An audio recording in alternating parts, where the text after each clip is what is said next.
এতগুলো নেতার নাম বললেন, বঙ্গবন্ধু আওয়ামী লীগের বঙ্গবন্ধু না, বাংলাদেশের বঙ্গবন্ধুকে আপনাদের সম্মান করা দরকার ছিল কিনা, আপনারা নিজেরা গিয়ে ফুল দিতে পারতেন কিনা, সেটা আপনারা কেন করলেন না? আর যদি স্পেসিফিকলি সেখানে যদি কেউ ফুল দিতে যেয়ে থাকে, ছাত্র সমাজ তো 32 ছিল, যেহেতু আপনাদের অবস্থান করার কথা ছিল, ছাত্র সমাজ কেন তাদের প্রোটেক্ট করলো না? যে তারা শুধু ফুল দিতে গেছে, শুধু ফুল দিবে, তাদেরকে অ্যাটাক করা হলো, তারা কেউ কিছু বললো না কেন?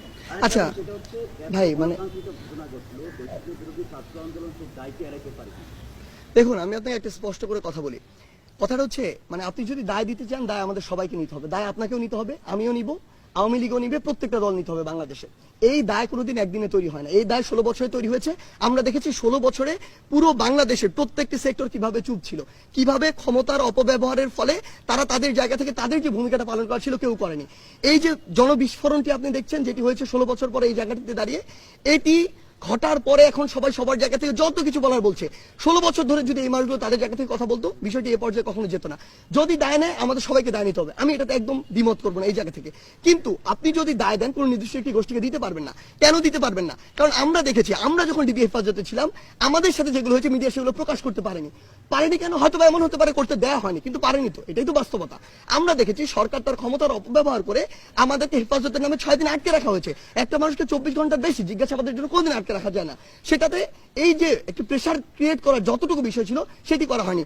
আমরা দেখেছি আমাদের আন্দোলনের সময় অসংখ্য সংবাদ সম্মেলন আমরা করেছি। বাংলাদেশের বর্তমান যে প্রচলিত মিডিয়া, সিঙ্গেল একটিতে কোনো কিছু আসে নাই। তার মানে আপনাদের যতটুকু পালন করার কথা ছিল আপনারা করেননি, ওই দায়িত্বটা আপনার উপর বর্তায়। সেম ভাবে আমি কর্মসূচি ঘোষণা দিয়েছি। আমার কর্মসূচি আমি ধরে নিচ্ছি যে বিভিন্ন মানুষজন সেখানে তাদের রাজনৈতিক উদ্দেশ্য বাস্তবায়ন করার জন্য বা দেশকে অস্থিতিশীল করার জন্য, ইভেন ইফ আওয়ামী লীগ, ছাত্রলীগ, যুবলীগ, তাদের অসংখ্য মানুষজন বিভিন্ন ছদ্মবেশে ওখানে ছিল এই কারণে যে তারা একটা অস্থিতিশীল অবস্থা তৈরি করতে চায়।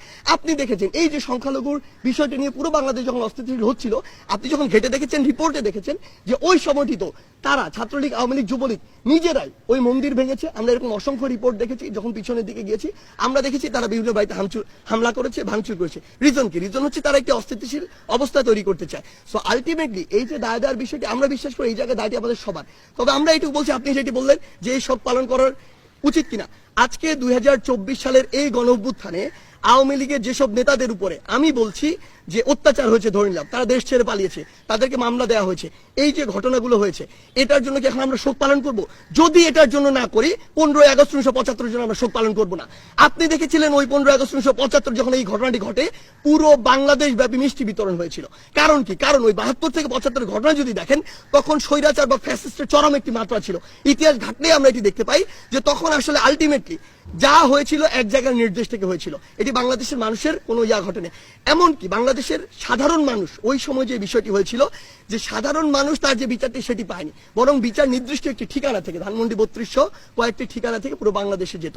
সো ওই সময় সামগ্রিক একটি বিপ্লবের ফল ওটি ছিল। আসলে আপনি যাদেরকে আজকে মানে দোষ দিয়ে ফাঁসিতে ঝুলাচ্ছেন, দেশের বাইরে পাচার করছেন, তাদের সাথে কি হয়েছিল আপনি সেটি কেন বলছেন না? বিগত 16 বছর ধরে আপনি এটি বলেন নাই, কারণ বললে হয় আপনার চাকরি থাকতো না, হয় মিডিয়া থাকতো না। This is the reality. So fact হচ্ছে আলটিমেটলি আপনার পিছনের ঘটনার দিকে যেতে হবে। আজকে 24 সালে যা হয়েছে, এটা 24 সালের ঘটনা, বিগত 16 বছর ধরে হয়েছে তার ঘটনা। সো আমাদের জায়গা থেকে আমরা মনে করি শুধু আমাদের জায়গা না, বরং রাষ্ট্রীয়ভাবে এই যে শক্তি, এটি পালন করা উচিত নয়। কোনোদিন সিঙ্গেল কয়েকজন মেজর বা আর্মি অফিসার মিলে এই যে একটা অভ্যুত্থান, সেটা 15 আগস্টে 1975 ঘটাতে পারতো না, বরং এটি একটি সামগ্রিক ক্ষোভ ছিল এবং সবার ওই যে একটি নীরবতার সমর্থনেরই কিন্তু একটি লক্ষণ।